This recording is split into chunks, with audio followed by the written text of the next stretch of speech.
참 아침 저녁 이제 좋은 계절이 됐습니다. 이제 슬슬 저녁에도 아침에도 좀 이렇게 산보를 나가야 될 그런 계절인 것 같습니다. 또 이 좋은 계절에 하나님께서 여러분에게 늘 행복한 나날 허락해 주시길 주님의 이름으로 축복합니다.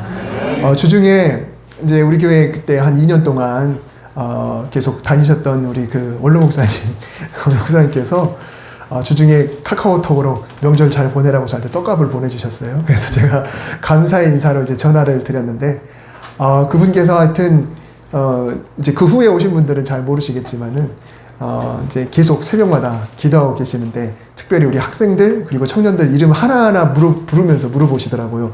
누구는 교회 잘 나와요? 누구는 잘 나오고 있죠? 누구는 잘 지내나요?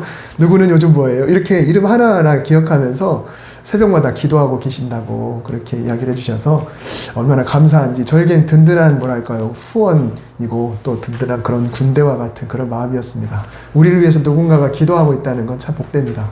저와 여러분이 우리 성도님들을 위해서 그렇게 기도해 주실 때 그 기도가 결코 헛된 게 아니라는 것을 반드시 기억하시고, 이름은 모르시더라도 얼굴을 한번 떠올리시면서 그분들을 위해서 한번 기도할 수 있는, 그래서 서로 간에 그 기도의 끈이, 옛날에 사랑의 짝대기 이런 거 있었잖아요. 그건 막 겹치는 경우도 있고 하잖아요. 근데 서로의 기도가 많이 연결되면 연결될수록 우리 교회가 더 든든한 그런 교회가 될 줄 믿습니다.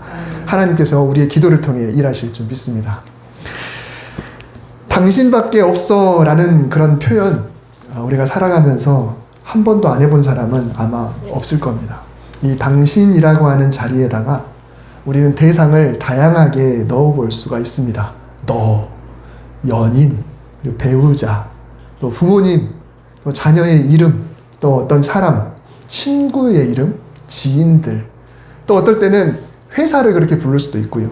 내 사업장을 그렇게 부를 수도 있습니다. 뿐만 아니라 어떤 물건에도 그런 이름을 붙일 수가 있어요. 참 이것밖에 없어 라고 하는 거죠. 무엇밖에 없어 라는 이런 표현을 문장 그대로 한번 생각해 보자면요, 꼭 그 안에만 있다라는 뜻입니다. 어떤 상자를 예로 들면 어떤 물건이 이 상자를 열어야만 여기에만 있는 거예요. 이 상자 밖에는 아무리 찾아도 없는 거죠. 꼭 이 상자 안에서만 얻을 수 있다. 그러니까 이 상자 밖에 없어. 이 상자 밖에는 없다라는 표현이죠. 이 상자 밖에는 없다. 이게 이 상자 밖에 없어 라는 말입니다. 그러니 우리가 역시 너밖에 없어 라는 이런 문장, 이런 표현을 냉정하게 엄밀하게 따져보자면 사실 거짓말일 때가 많이 있죠. 너밖에 없어 라고 하지만 사실은 너 밖에서도 찾아보면 있는데, 그런데 우리는 너밖에 없어 라는 표현을 합니다. 사실 꼭 그 사람이 아니더라도 다른 방법이 없는 것은 아닌데 우리가 그런 표현을 하죠. 자, 그런데 우리는 하나님께도 때로 이런 표현들을 종종 합니다. 기도로 합니다. 하나님 당신밖에 없습니다. 찬양 가사로도 많이 표현하죠. 우리가 부르는 찬양 속에 주님밖에 없습니다. 주밖에 없습니다. 이런 표현들이 있습니다. 이 표현을 어떤 마음으로 하고 있습니까? 아니, 성도가 어떤 마음으로 이런 표현을 해야 할까요? 하나님밖에 없습니다. 주님밖에 없습니다. 오늘 본문이 담긴 시편 16편, 시편 다윗의 시인데요. 다윗은 이 시편을 시작하면서 이렇게 말을 합니다. 하나님이여 나를 지켜주십시오. 내가 주께 피합니다. 내가 하나님께 주님 밖에는 나의 복이 없습니다 라고 말씀드렸지요. 주님 밖에는 나의 복이 없으니까 하나님께로 피합니다 라고 고백했습니다. 여기서 이 복이 뭘까요? 이 복은 원어로 보면은 굉장히 광범위한 뜻을 갖고 있습니다. 우리가 아는 일반적인 의미의 복 있죠. 소위 복받아라 라고 할 때 복, 이런 것들, 이익이나 또 번영이나 성장이나 이런 뜻도 있지만, 이 원어를 조금 더 따져보면 그 중요한 의미가 뭐냐면 좋다, 즐겁다, 선하다, 유쾌하다. 그러면 뭔가 내가 손에 집을 수 있는 그런 것보다도 뭔가 훨씬 내 마음에 관련되는 그런 뉘앙스가 풍깁니다. 참 좋다. 너무 즐겁다. 너무 유쾌하다. 주님 밖에서도 보통 흔히 말하는 복이라는 것들을 어쩌면 얻을 수 있을지 모르겠지만 주님 밖에서는 절대로 선함, 좋음, 마음의 행복 이런 것들을 얻을 수가 없다라고 다윗이 생각해서 하나님께로 피한 것입니다. 그렇게 하나님께로 피했더니 이제 드디어 안심이다. 와, 살았다. 나 너무 행복해. 살 것 같아. 너무 기뻐, 즐거워, 재밌어. 가슴이 뻥 뚫린 것 같아. 한시름 놨어. 이젠 두려움이 사라졌어. 뭔가 정말 확 열린 것 같은 정말 그런 기분이야. 이게 바로 하나님 앞에 옮겼을 때 주님 안에서 찾을 수 있는 복이라는 거예요. 그 안으로 들어왔더니 하고 진짜 완전히 그냥 숨을 다 내놓을 수 있을 만한 그런 놀라운 일이 일어났다라는 것입니다. 그리고 이 단어를 조금만 더 설명해 보자면 여기서 피한다라는 표현도요. 내가 주께 피한다. 이것도 그냥 뭐가 오네? 하고 이렇게 살짝 피해야지. 차가 오네? 한쪽으로 잠깐 피해야지. 이 정도가 아닙니다. 위험한 상황, 아주 급박한 상황, 심한 폭풍우, 그리고 전쟁 같은 그런 상황에서 죽음에서 벗어날 만한 그런 대피. 그게 바로 오늘 본문에 나오는 피한다라는 이야기예요. 전력을 다해서 내가 피한다. 이런 의미가 다윗의 마음속에 담겨 있습니다. 그냥 하나님께로 내가 좀 가봐야겠다. 이 정도가 아니에요. 당장 지금 산사태가 일어나고 있고 물이 그냥 쏟아져 나가고 있고 차가 그냥 몰려오고 있을 때 그때 아주 다급한 마음으로 피하는 것. 이게 바로 하나님께 피한다라는 것. 다윗은 시편 여러 군데에서 하나님께 피한다는 표현을 자주 사용하고 있어요. 그러니 이 다윗이 하나님을 향해서 얼마나 간절한지, 얼마나 절박한지를 우리가 느껴볼 수가 있겠죠. 자, 그런데 여러분, 문제는 이 우주에 하나님의 영역이 아닌 곳이 과연 있는가라는 겁니다. 자, 하나님께 피한다라고 한다면 하나님의 영역이 아닌 곳이 있어야 되고 하나님의 영역인 곳이 있어야 되잖아요. 그래야 어디서 어디로 피하다라는 게 성립이 되지 않겠습니까? 하나님 밖에 어떤 곳이 존재할까요? 없습니다. 절대로 그럴 수는 없습니다. 내가 들어가야겠다라고 해서 들어갈 수 있는 것도 아니고 나 이제 더 이상 안 들어갈래 라고 해서 안 들어갈 수 있는 것도 아니에요. 하나님은 어차피 온 우주 만물의 주인이시고 다 하나님의 주관하에 있기 때문에 그렇죠. 마치 손오공이 제일 멀리 간다고 근두운을 타고 끝까지 갔다고 생각했는데 마지막 봤던 곳이 부처님 손바닥이었다라는 것과 마찬가지죠. 그러면 굳이 하나님께로 피한다라고 다윗이 고백한 이유, 도대체 그 의미가 도대체 뭘까요? 하나님의 영역 안에 있음에도 불구하고 내가 하나님께 피한다라고 그렇게 왜 이야기를 했을까? 그게 바로 간절함이라는 거예요. 아까 말씀드렸듯이 얼마나 간절한지를 지금 다윗이 표현하고 있습니다. 나는 이미 하나님의 영역 안에 있습니다. 이미 하나님의 날개 그늘 아래 있습니다. 나는 늘 하나님의 우편 아래 있습니다. 늘 하나님의 보호하심 아래 있습니다. 하나님이라는 그 산성 아래 늘 내가 있습니다. 라고 이야기를 하는데 그 표현을 오늘 본문의 11절로 이야기를 해보면 내가 어디 있든지 그곳은 주님 앞입니다. 내가 어디 있든지 그곳은 주님의 오른쪽입니다. 이 변함없는 사실 앞에서 내가 의지를 가지고 적극적으로 하나님을 향한다는 간절함을 이 피한다는 표현 속에 담고 있는 거예요. 내가 적극적으로 하나님을 원합니다. 내가 간절하게 주님을 원합니다. 내가 정말 다급하게 정말 가슴 절절하게 하나님을 찾습니다. 내가 주께 피합니다. 왜요? 주님 밖에서는 복이 없으니까요. 주님 안에 있어야만 나에게 참된 즐거움과 평안과 유쾌함과 행복이 있으니까 그것이 하나님 보시기에 선함이니까 그래서 나는 하나님께 피합니다. 우리가 잘 아는 찬양 중에 주님과 같이라는 곡이 있죠. 그 가사 앞부분에 주님과 같이 내 마음 만지는 분은 없네. 오랜 세월 찾아 난 알았네. 내겐 주밖에 없네. 여러분, 우리가 세월의 흐름을 통해서 경험해보고 내가 하나님 열심히 믿어봤는데 그래봐야 결국 이렇더라. 그래봐야 결국 쓸데없더라. 그래봐야 결국 내가 다른 거 찾지 않으면 안 되더라. 신앙생활 하면서 이렇게 이야기하는 분들도 간혹 계세요. 그러나 내가 오랜 세월 동안 산전수전 다 겪고 정말 고통을 다 겪었는데 그리고 나서 내린 결론이 결국은 주밖에 없더라. 어노인팅에서 나오는 찬양 중에 항상 결국 당신을 선택합니다 라고 하는 그런 가사가 있는 찬양이 있어요. 항상 결국은 당신을 선택하게 되더군요. 그렇게 하나님을 선택한 나를 발견하게 됩니다. 그래서 나의 예배를 받으소서. 그 찬양 제목이 나의 예배를 받으소서. 결국은 하나님을 선택하게 되더라고요. 결국은 내겐 주밖에 없습니다라는 그런 고백. 하나님이 아니면 절대로 안 됩니다. 저에겐 정말 하나님밖에 없습니다. 이런 진실함이 담긴 고백이 여러분의 신앙의 연륜을 통해서 하나님께 나오게 되시기를 주님의 이름으로 축복합니다. 오늘 본문에서는 이렇게 온 천하가 하나님의 영역인데 또 특별히 우리를 위해서 어떤 구역을 정하셨다라고 말씀을 해주세요. 이 구역을 아주 친절하게도 줄로 재어주셨습니다. 줄로 재어주셨다.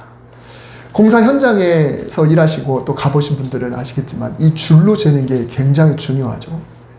그래서 먹선을 이렇게 떼거나 더 정확하게 하려고 레이저 가지고 선을 떼지 않습니까? 측량을 하기 위해서 사람들이 와서 그걸 보면서 정확하게 재죠. 줄로 재어준 구역이다. 하나님이 우리의 영역을 그냥 대충 주시지 않으셨다는 거예요.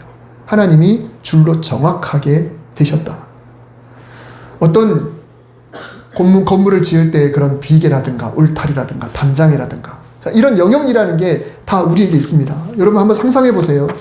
하나님께서 내 영역을 그냥 주시지 않으셨다. 지금 하나님이 정확하게 측정하고 계시다라고 생각해 보십시오.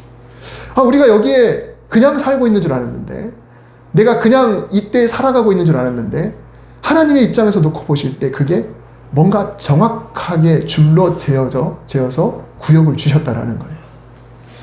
이 구역은 좁게 보면 우리의 집을 떠올릴 수가 있겠죠. 집은 정확하게 법적으로 경계가 정해져 있습니다.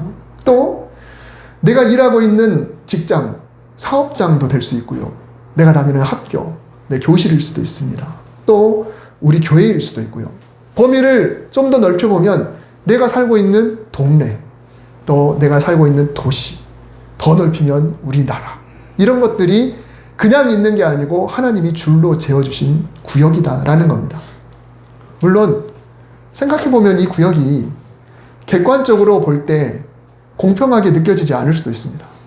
하나님이 줄로 그렇게 구워주셨다는데 내 구역은 왜 이래요? 이 구역이 마음에 들 수도 있고 어떤 이는 반대일 수도 있습니다. 이거 가지고는 성이 안 차는데 하나님 이 구역 이 정도밖에 안 돼요. 이왕이면 더 넓고 더 근사한 구역을 정해주셨다면 얼마나 좋을까 생각할 수 있습니다. 좀 더 넓게 보면 이왕이면 더 발전된 환경, 인프라도 좋고 문화생활도 영위할 수 있고 병원도 가깝고 또 경치도 좋고 공기도 좋은 곳이면 얼마나 좋을까라고 생각할 수도 있습니다. 저는 서울 땅을 이렇게 이야기하니까 웃기지만 19살 때 처음 밟아봤습니다. 그 당시에는 교통편도 그렇게 좋지도 않고 제가 엄청 먼 데서 살았잖아요. 그러니까 서울을 가보고 싶은데 늘 TV로만 보면서 동경했어요. 이야, 내가 왜 여기 살아가지고 저런 거 하나 못 보냐. 지하철도 못 보고, 육산빌딩도 못 보고, 남산타워도 못 보고, 한강도 못 보고. 그래서 어렸을 때 밑에 지방에 사는 사람들은 늘 그걸 동경해 왔을 거예요. 요즘은 그래도 맘만 먹으면 올 수도 있겠지만 그 당시에는 그렇지 않았어요. 오죽하면 제가 19살 때 그것도 그냥 오지 못했어요. 저희 형이 대학 입학을 위해서 가야 되는데 부모님이 혼자 보내기가 불안해가지고 저를 딸려 보내느라고, 그래서 저 형하고 연년생이거든요. 그래서 저 형 따라서 같이 서울신대 갔다 오느라고 그렇게 처음 봤어요. 진짜 지하철 보면서 깜짝 놀랐습니다. 이 많은 사람이 동시대에 살고 있는 이 많은 사람 도대체 어디로 왔다 어디로 가고 있는가. 그리고 서울 사람들은 다 소매치기인 줄 알고 가방 앞에다 메고 이렇게 제가 서울신대까지 이동했던 그런 기억이 있습니다. 여러분, 지금도 우리나라에 사는 사람들이 헬조선 하면서 막 탈출하고 싶다는 이야기도 하잖아요. 이왕이면 내가 미국에서 태어났습니다. 이왕이면 내가 뉴질랜드에서 태어났습니다. 이왕이면 복지가 잘 된 덴마크 같은데 북유럽에서 태어났으면 얼마나 좋을까, 이렇게 생각하지 않습니까? 비교하자면 한도 끝도 없는데 우리가 기억해야 할 것은 하나님이 줄로 재어주셨다는 거예요. 하나님이 그 구역을 줄로 재주셨다는 겁니다. 다윗은 줄로 재어준 구역이 아름다운 곳에 있고 하나님이 정해주신 기업이 실로 아름답다라고 말을 했습니다. 왜 그렇게 말을 했을까요? 객관적으로 놓고 볼 때 다윗이 살아가던 구역이 다 좋아서 진짜 아름다워서 정말 결실이 있고 그래서 그렇습니까? 그렇지 않습니다. 바로 하나님 자체를 나의 산업과 나의 소득과 나의 분깃이라고 여겼기 때문에 그렇습니다. 하나님 자체를 여겼다는 거예요. 하나님이 줄로 지어주신 이 구역이 내 재산입니다. 내 사업의 매출이 내 분깃입니다. 내가 살아가고 내가 버는 이 벌이가 내 소득입니다. 이런 수치를 따지는 것이 아니라 하나님 자체가 내 산업이요, 내 소득이요, 내 분깃이다라고 이야기하기 때문에 그래서 다윗은 그 하나님을 바라보고 살아가고 있는 그 장소가 어디든지 간에 그곳이 아름답다라고 이야기했다는 겁니다. 내가 어디에 있든지 하나님이 기업이 되신다. 여러분 만약에 우리의 재산이 빵빵하다, 내 잔고가 빵빵하다 그러면 내가 휴가를 가서 조그만 숙소에 묵어도 그 순간은 좀 불편하긴 해도 내 잔고가 튼튼하면 그게 자체가 내 파워가 되거든. 그렇지 않습니다. 나에게 든든한 백이 있으면 내가 언제 어디에 가든지 두려움이 없죠. 언젠가도 말씀드렸는데요. 저는 이제 이사 신방 갈 때나 혹은 새가족 신방을 갈 때 사도행전 17장에 나오는 말씀을 나눕니다. 우리 그때 오셨던 우리 권사님 댁에서도 제가 그런 설교를 했었던 거 기억이 나는데, 바울이 아테네에서 이 사람들에게 했던 그런 메시지죠. 이 아테네라고 하는 것은 신을 가둬두면서 그것을 자랑으로 여겼던 곳이에요. 왜요? 신전들이 어마어마합니다. 정말 다양한 신이 있죠. 다양한 신들이 거기 있는데 그 신전에다가 신을 모셔두고 그들의 자랑거리로 여겼어요. 그래서 사도 바울은 신이라고 한다면, 진짜 신이라고 한다면 이런 곳에 가둬둘 수 없는 존재여야 한다. 너희가 가둬둔다고 한다면 신이 아니다. 하나님은 온 우주 만물에 정말 편재하시는, 어디에나 계시는 분이시지 않느냐. 그런 이야기를 하면서 반대로 사람은 그렇지 않다는 거죠. 하나님이 사람에게는 혈통도 주시고 또 시대도 주시고 그리고 거주의 경계도 주셨다. 왜 하나님께서 사람에게 살 곳을 주셨을까? 왜 어느 때에 태어나게 하셨을까? 왜 어느 나라에서 어느 지역에서 살게 하셨을까? 왜 그 집안에서 태어나게 하셨을까? 그 이유가 뭔가? 그 이유는 바로 그 가문의 그 시대에 그 나라에 그때에 그곳에 있어야, 또 그곳에 살아야만 조금이라도 더듬어도 하나님을 찾을 수 있기 때문이다 라고 이야기를 했어요. 조금만 더듬어도 하나님을 찾을 수 있기 때문이다. 만일 내가 다른 집안에, 다른 민족에, 다른 나라에, 또 다른 시대에 태어났다면, 내가 혹 내 집이 이곳이 아니고 다른 곳이라면, 내 사업장이 이곳이 아니라면, 내 일터가 이곳이 아니라면 거기에서는 마치 중장비를 동원하듯이 열심히 찾아도 하나님을 찾기가 그만큼 더 힘들었을 텐데, 네가 이 시대에, 이 장소에, 이 가정에, 이 사람으로 그리고 이곳에 살기 때문에 여기서는 네가 조금만 만져도 하나님을 찾을 수 있어. 여기서는 네가 조금만 만져도 나를 찾을 수 있어. 그래서 내가 너를 위해서 줄로 구역을 지어 이곳에 있게 한 거야 라고 말씀을 하셨다는 거예요. 하나님이 줄로 지어주신 구역이 있어야, 그래야 내가 하나님을 알게 되고 더 깊이 알게 되고, 하나님의 섭리가 무엇인지, 하나님이 어떤 분이신지, 하나님이 얼마나 위대한 분이시며 하나님의 그 구원이 얼마나 위대한지를 내가 이 시대에, 여기서, 이 가정에, 그리고 이 나라에 살아야 알기 때문에 하나님이 그렇게 하신 거야 라고 하나님이 말씀하세요. 물론 혹 이 구역이 남과 비교할 때 형편없을 수 있습니다. 그래도 이곳이 아니었다라고 한다면 하나님을 더 깊이 이해하기는 어렵기 때문에, 그래서 하나님이 이렇게 하셨다라는 그 믿음을 오늘 하나님께서 말씀하고 계시는 거예요. 오늘 하나님이 저와 여러분에게 말을 걸어오고 계세요. 너 이거 믿었으면 좋겠다. 이곳에서 조금만 더듬어도 나를 발견할 수 있으니까, 내가 너를 위해 배려한 거니까 너 조금만 나를 만져보렴, 나를 찾아보렴. 혹 지금 힘든 시기를 살아가고 있다면 오늘 이 말씀으로 위로받으시기 바랍니다. 하나님께서 이 말씀을 통해 여러분에게 힘을 주고 계심을 여러분 믿으시기를 주님의 이름으로 축복합니다. 만약에 내가 세상 그 많은 시간 중에 2024년에 이 지역에 우리 양수중앙교회 성도가 아니라고 한다면, 내가 만약에 그 많은 장소 중에 경기도 양평 혹은 남양주가 아니라, 그리고 이 가족이 아니라, 또 이 구역이 아니라고 한다면 나는 과연 어떤 사람이 되었을까? 하나님이 여러분을 위해서 이곳을 준비하셨음을 우리가 확신해야 합니다. 그 확신이 있을 때 어떤 분깃이나 소득이나 기업이 별거 아니라 할지라도 하나님 자체가 나의 소득이 되어주시기에 그 힘을 통하여서 우리가 당당하게 살아갈 수 있을 것입니다. 그런데 다윗은 자신을 위해서 아름다운 구역을 줄로 재어주신 하나님을 찬양하면서 그 구역에서 하나님이 하신 일을 이렇게 표현합니다. 나를 훈계하신 여호와를 송축할지라 밤마다 내 양심이 나를 교훈하도다. 주님이 줄로 재어준 그 구역에서 그러면 하나님이 나에게 뭘 해주시는가? 안타깝게도 하나님이 나를 훈계하시더라는 거예요. 여러분, 진정한 휴가가 되려면 일상에서 완벽히 벗어나야 되죠. 이 완벽히 벗어났다는 것은 뭘까요? 장소만 벗어나서 되는 게 아니에요. 일에서, 스트레스에서, 학업에서 그 순간만큼은 완벽히 벗어나야 진정한 휴가가 됩니다. 그런데 휴가 기간에 계속 전화가 오는 거예요. 상사로부터 전화가 와요. 이거는 어떻게 했냐, 저건 어떻게 했냐. 계속 카톡이 옵니다. 계속 부모님께 전화가 와요. 너 이번에 이렇게 해야 되는데 너 가서 그거 고민해. 너 이번에 가서 휴가 기간 동안에 갔다 와서 이거 어떻게 해결할지 좀 연구 좀 하고 와. 이러면 휴가입니까? 휴가가 아니죠. 또 휴가를 갔는데 가족끼리 서로 계속 이래라 저래라 서로 계속 잔소리하고 계속 그러면 이것도 휴가가 됩니까? 안 됩니다. 진짜 휴가는 잔소리가 없어야 돼요. 뭔가 훈계를 듣지 않아야 돼요. 그래야 휴가가 되겠죠. 자, 그런데 다윗은 어떤가요? 다윗은 하나님께 피한 사람에게 복이 있다고 했습니다. 그 행복을 이렇게 표현했어요. 나의 마음이 기쁘고 나의 영도 즐거워하며 내 육체도 안전히 살리니. 네, 여러분 휴가를 갔습니다.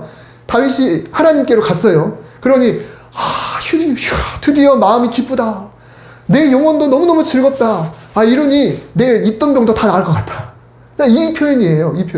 이 표현을 했는데, 그런데 다윗이 이렇게 표현한 것은 하나님이 줄로 정해진 구역 그 자체가 아름다워서가 아니라 오히려 뭐라고 이야기했다고요? 하나님이 나를 훈계해 주시기 때문이라고 뭔가 좀 역설적인 이야기를 했습니다. 하나님이 나를 훈계해 주셨기 때문에 내 마음이 기쁘고 내 영이 즐거워하고 내 있던 병도 다 사라질 것 같다. 내 영혼도 건강할 것 같다 라고 이렇게 고백했다는 겁니다. 또 하루를 마치고 밤이 됐어요. 그러니 내 양심이 나를 교훈하도 내게 뭡니까? 하루를 마치면서 내 스스로를 돌아보는 겁니다. 하나님이 나에게 훈계하신 그 말씀을 나는 오늘 어떻게 살았지? 그 말씀대로 내가 어떻게 살았지? 그러면서 그 말씀을 내 양심이, 내 안에 있는 양심이, 성령님께서 역사하셔서 움직이신 그 양심이 나를 조종하고 나를 교훈하는 거예요. 오늘은 나름 잘 살았으니 하나님께 감사하네. 오늘 내가 그 훈계대로 못 살았으니 내일은 잘 좀 살아봐야겠다. 이렇게 하는 겁니다. 근데 이렇게 하다 보니까 결국 하나님이 줄로 지어주신 이 구역이 아름답다라는 고백으로 나오게 된 것입니다. 결국 우리가 하나님이 줄로 지어주신 구역에 있다는 것은 하나님의 훈계를 듣는 상황이 되어야 되는 겁니다. 다르게 표현하자면 내가 하나님의 훈계 듣기를 기뻐하면서 살고 있다면 그곳이 어디가 됐든지 하나님이 줄로 정해주신 구역이 되는 것입니다. 하나님의 말씀이 선포되고 그 말씀을 열린 마음으로 듣고 말씀을 찬양할 때 내 집과 일터와 가정과 학교와 그리고 교회가 아름다운 구역이 될 것이고 하나님 자체가 보증수표가 되셔서 그리고 기업이 되시고 분깃이 되어주실 겁니다. 여러분, 지난 주일 이스라엘 지도자들이 사무엘의 말 듣기를 거절했다고 했습니다. 그래서 결국은 좋은 것을 얻더라도 영혼이 쇠해지는 결과를 얻게 됐다라는 말씀을 전했습니다. 우리가 어떤 좋은 것을 내 삶의 영역에서 받았다 할지라도 정말 내 집이 좀 더 넓어지고 내 재산이 좀 더 많아지고 차가 바뀌고 또 어떤 내 위치와 내 명예가 더 좋아지고 이런 것들 있다 할지라도 그곳에 훈계가 빠지면 진정으로 좋은 것이 될 수가 없습니다. 늘 그 안에 그럴수록 더 경성하고 깨어서 하나님의 말씀을 귀를 기울여야 그래야 내가 얻은 것들이 좋은 것이 되는 거예요. 그래야 진정한 영혼의 만족이 되는 것입니다. 받은 것 자체가 만족이 아니라 말씀을 듣고 그 말씀대로 살아가기 때문에 하나님이 나에게 주신 모든 것들이 다 나에게 기쁨이 되는 거예요. 혹시 지금 행복하지 않는 분이 혹시 계십니까? 혹시 즐거움이 사라지고 기쁨도 없고 늘 불안하고 늘 두렵고 걱정이 되고 만약에 정말 하나님에 대한 원망으로 가득 차 있다. 그러면 나의 삶의 영역 구석구석을 하나님의 훈계로 채워보시기를 바랍니다. 이럴 때는 때로는 좀 구체적으로 해보실 필요가 있어요. 그냥 단순히 말씀대로 살아야겠다 이것이 아니라 성경을 좀 통독도 해보시고 또 때로는 내 일터에다가 포스트잇으로 내가 감동받은 하나님 말씀을 적어서 붙여보기도 하시고 컴퓨터 바탕화면에 손글을 넣어보기도 하시고 또 내 카카오톡 프사에다가 밑에 글에다가 하나님의 말씀을 기록해보기도 하시고 또 내 핸드폰 바탕화면도 그런 가피풀이라든가 이런 거에서 좋은 바탕화면 갖다가 깔아보기도 하시고 그래서 어떻게든지 몸부림쳐볼 필요가 있는 거예요. 그냥 막연하게 추상적으로 말씀대로 살아야 되는구나. 훈계대로 살아야겠다. 이게 아니라 어떻게든 해보려고 몸부림치는 겁니다. 고시생들이 일부러 막 머리에다가 필승이라고 되어 있는 거 막 이렇게 머리끼 붙이고 앞에다가 크게 할 수 있다 이런 거 붙이는 이유가 뭘까요? 그나마 조금이라도 몸부림치는 거 아니겠습니까? 우리 예수 믿는 사람들이 신앙의 기간이 길어지다 보니까 이런 것들이 줄어들었죠. 옛날에 어떻게 했나요? 예배 시간에 막 구호도 외치고 피켓도 들고 막 이렇게 했지 않습니까? 밖에다가 표로 막 그냥 여기저기 붙이면서 이렇게 했지 않습니까? 왜요? 그렇게라도 해야 우리가 움직이기 때문이죠. 우리 삶의 영역에서 말씀을 읽고 듣고 묵상하고 또 하루를 마무리하면서 내가 말씀대로 살았는지 점검하며 차근차근 하루하루 살아간다면 반드시 하나님이 줄로 재어주신 이 구역이 아름답다고 노래하게 될 줄 믿습니다. 오늘 11절 말씀을 읽고 오늘 말씀 마치겠습니다. 주께서 생명의 길을 내게 보이시리니 주의 앞에는 충만한 기쁨이 있고 주의 오른쪽에는 영원한 즐거움이 있나이다. 단순한 기쁨이 아니라 충만한 기쁨, 그리고 있다 사라지는 즐거움이 아니라 영원한 즐거움이 저와 여러분의 그 구역 안에서 넘치시기를 주님의 이름으로 축복합니다. 기도하겠습니다. 하나님, 오늘도 하나님이 줄로 재어주신 구역 안에서 우리가 이렇게 예배를 드리고 있습니다. 2024년 9월 8일 오전 11시부터 12시에 우리가 하나님 앞에 있어야 되기 때문에 우리가 이 지역에 있어야 되기 때문에 이곳에 있어야 되기 때문에 하나님 우리를 불러주신 줄 믿습니다. 오늘 하나님께서 말씀으로 훈계하셨사오니 이 훈계를 기쁨으로 받고 우리의 삶 가운데 하나님을 기업으로 삼아 늘 즐거움, 선함, 유쾌함, 기쁨이 넘치도록 주님 역사하여 주시옵소서. 하나님 말씀을 사모하게 하시옵소서. 그 훈계를 기뻐하는 우리 모두가 되게 하여 주시옵소서. 예수님의 이름으로 기도드립니다. 아멘.